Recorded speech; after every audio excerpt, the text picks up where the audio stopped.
Fue el 27 de agosto de 1920 cuando la Sociedad Radio Argentina, por boca de Enrique Telemaco Susini, efectuó en Buenos Aires la primera transmisión radiofónica realizada en todo el país con la difusión de Parsifal de Wagner.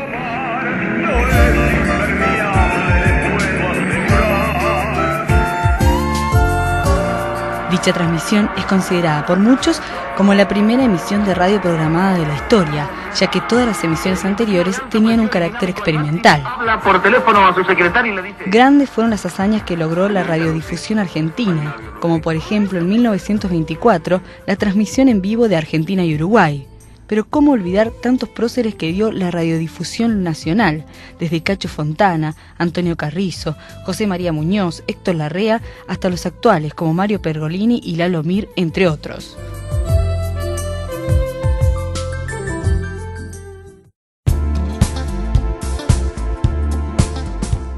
En General Alvear, allá por el 1 de enero de 1973, se funda la primera radio AM en una sociedad de Luis Rossetti, José María Ferraro, Adolfo Sánchez, José Manzano y Pascual Bardaro, quienes a principios de los 70 logran la adjudicación de una AM para nuestro departamento, dándole el nombre de Radio Río Atuel.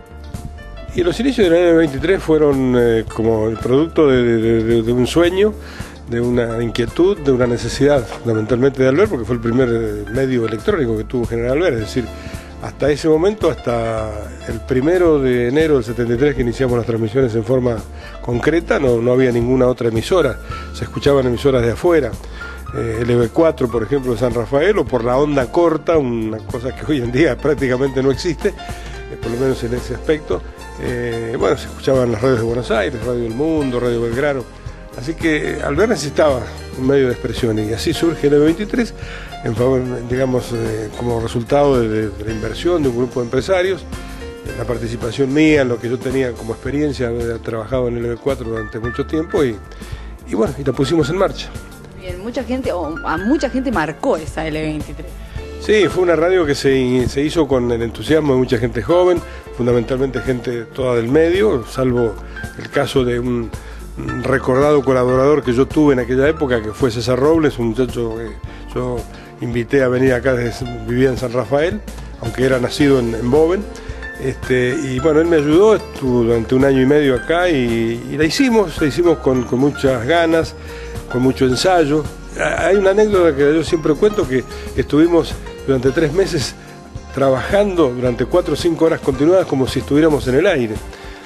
Y cuando llegó el momento de la autorización salimos al aire el 1 de enero del 73 con una experiencia acumulada que realmente nos permitió brindar un producto que la gente no esperaba, ¿no? Pero eso también pasaba por allí por la responsabilidad que tenían, ¿no? Sí, claro, había una idea, había un objetivo, había pautas, es decir, era otra cosa.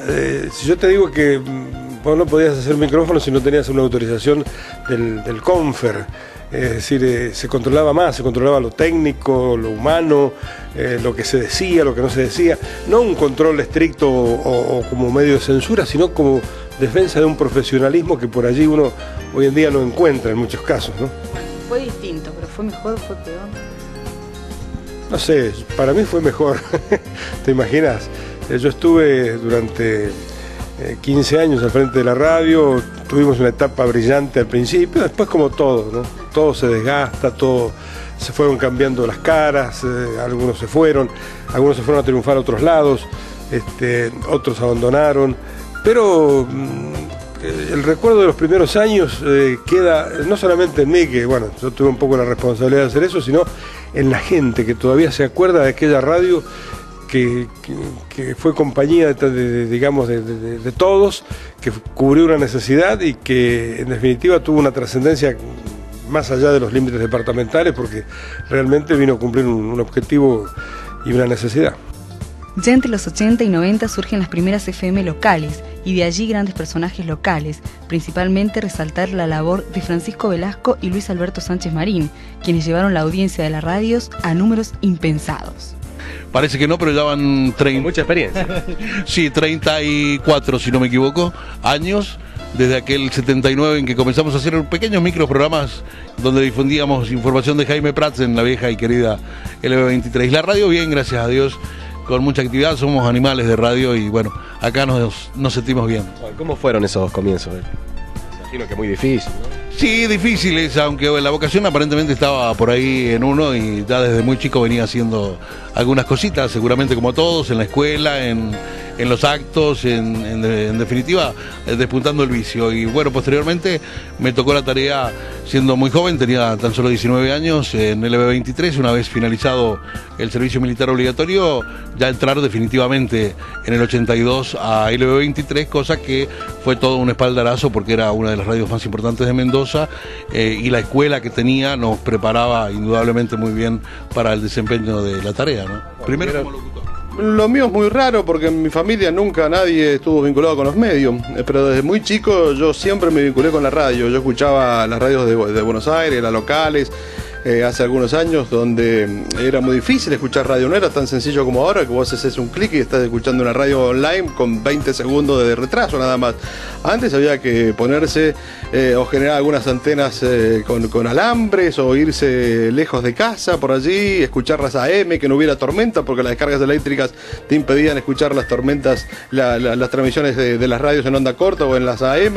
La verdad que la pasión de la radio me nació desde muy chico. No me preguntes por qué, pero que yo desde los 6, 7 años tengo diarios guardados, comencé ya a archivar mis cosas. Desde los 6, 7 años yo sabía que iba a ser periodista y que iba a hacer radio. Pero la radio tiene esa magia, esa imaginación, ese instante que no podés editar, que no podés volver nada atrás, que es ya ahora, aquí en el momento, que la prueba es que la radio nunca murió, ni va a morir. Es lo más inmediato que hay, es gratis.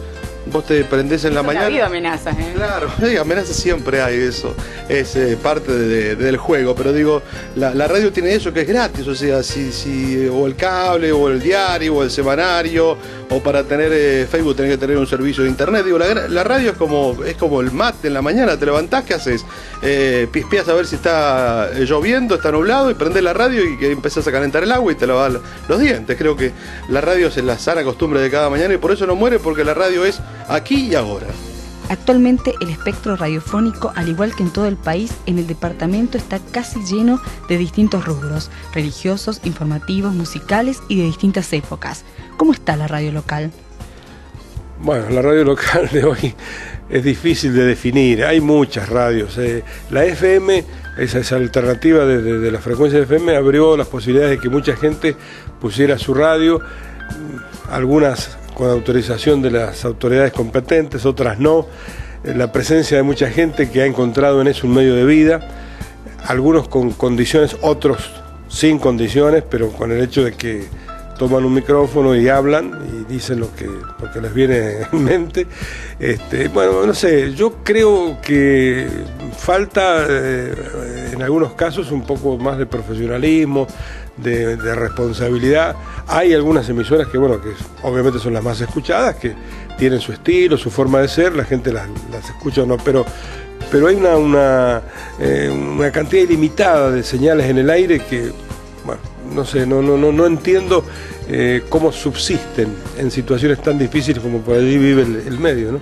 Sí, la verdad, cualquiera tiene una radio, cualquiera es periodista, cualquiera es locutor, y esto es lo peligroso, pero pasa en los diferentes rubros. Estamos en un mundo donde vale todo, y me parece que no es tan así, porque con este criterio saquemos las universidades, saquemos las escuelas, saquemos los cursos, saquemos los talleres y vamos andando. Francisco, ¿hay algún referente dentro de esta profesión? Bueno, en mi época era José María Muñoz, porque era él relator, ¿no? Creo que después llegó Víctor Hugo hablando de lo estrictamente deportivo, pero no he tenido referentes. Por ello uno va sacando cosas buenas de uno o de otro, como nos pasa a todos, ¿no? Pero si hubiera un referente, creo que no. En la escuela tuvimos en Buenos Aires muchos profes, muchos periodistas de primerísimo nivel, porque también en nuestra época, y que no hace tanto, no había tanta tecnología como ahora para llegar a determinadas figuras. Hoy podés escuchar o leer o ver al que vos quieras, pero antes no era sencillo. Estaba el Canal 6 y el 23 y el Diario de los Andes, y ni soñar de internet, de fibra óptica, de canal de cable. Entonces nosotros vivimos esta generación muy dura del cambio de lo tradicional a la tecnología nueva. Yo la veo muy bien, bien posicionada. La radio va a seguir siendo siempre la compañía ideal porque te puede estar contigo donde estés. No es internet, no es la televisión, al contrario, nos nutrimos mucho de esos elementos, nuevos elementos de la tecnología, pero indudablemente que la radio sigue siendo líder en una franja donde no la van a poder combatir nunca. Me da la sensación, tal vez esté equivocado, pero lo cierto es que nos brinda todas las alegrías de la vida, algunas tristezas por allí, ¿por qué no? Como casos sucedidos en los últimos días, donde a uno lo contagian también este sentir, y además agradecerle fundamentalmente a la radio que nos ha permitido vivir durante todos estos años, formar una familia, solventarla con lo propio ganado honestamente en nuestro trabajo, ¿no? Y además haciendo lo que nos gusta. Es una cosa de locos, porque no todo el mundo puede tener la alegría de decir que vive de lo que le gusta, porque se hace más sencillo, más fácil. A nosotros se nos pasan estas 5 horas y media que compartimos cada mañana con Miriam desde hace 25 años, rapidísimo. A veces no tenemos tiempo ni de hablar entre nosotros, pero bueno, el ritmo lo impone así. Este medio está lleno de alegrías compartidas, pero también de momentos de esos que uno quisiera olvidar. Sí, los momentos malos fundamentalmente con situaciones económicas que vivió el país, sobre todo ingresé estando todavía la dictadura en su último año ya en la huida, pero de todas maneras hubo algún tipo de controles estrictos en aquella época, lista de temas prohibidos y demás. Y fundamentalmente en esa misma época, un poquito más adelante, algunos problemas económicos que surgieron en el país que ahora lo que vivimos nos parece grave, pero en aquel momento, habiendo una sola radio en Alvear, 6 meses transmitimos hasta las 10 de la noche y otros 6 meses hasta las 7 de la tarde, porque no había publicidad para pagarle al personal. Fíjense la dimensión de la crisis cuando había una sola radio, y si lo comparamos hoy que somos como 40, uno no se puede llegar a imaginar la gravedad de la crisis, ¿no? Sí, estuvimos en algunos momentos muy ingratos, pero no nos arrepentimos de nada. Quienes vivimos esas historias la volveremos a hacer con la misma pasión, y aquello que costó tanto en su momento de perder 3 radios en 18 meses, de ser un récord en el país, fue la única radio que se cerró en la Argentina, en 18 meses se cerró 3 veces.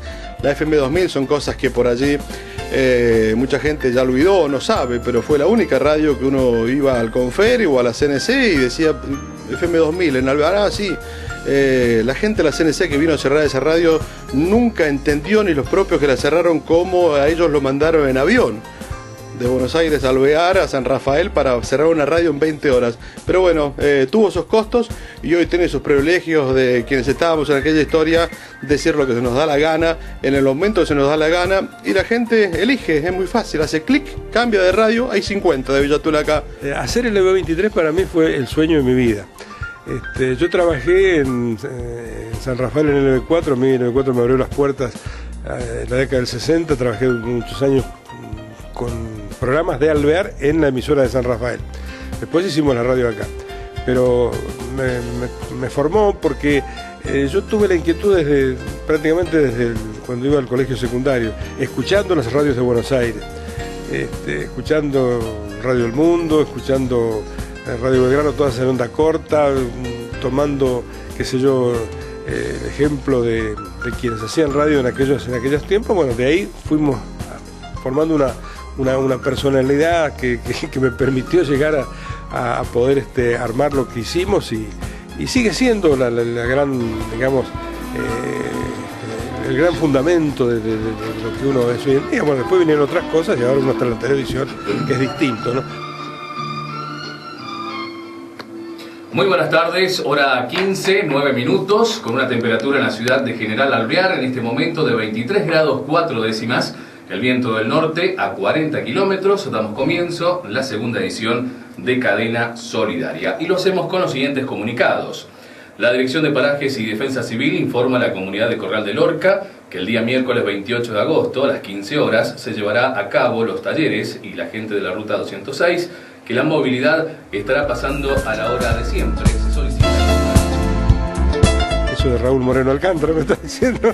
Bueno, sí, eso nació en el colegio secundario, me acuerdo en un concurso literario que hizo una profesora de literatura, concurso que yo gané, y firmé con ese seudónimo porque te digo, había un locutor no sé si en una de las radios de Buenos Aires, que yo escuchaba todas las noches, que se llamaba algo así como González Alcántara, no era igual, yo le cambié uno de los apellidos.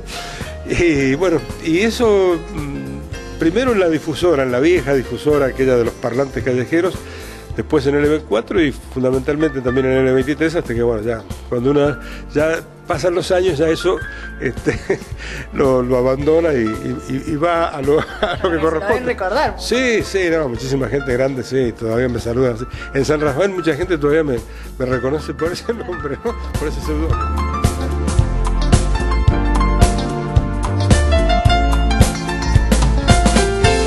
TVCOA quiere agasajar y recordar a todos aquellos que de una u otra manera hicieron grande la radio local. Aquellos que permanecen y algunos que se fueron de gira, como Nelson Derra, Francisco Navarrete o Carlos Villegas.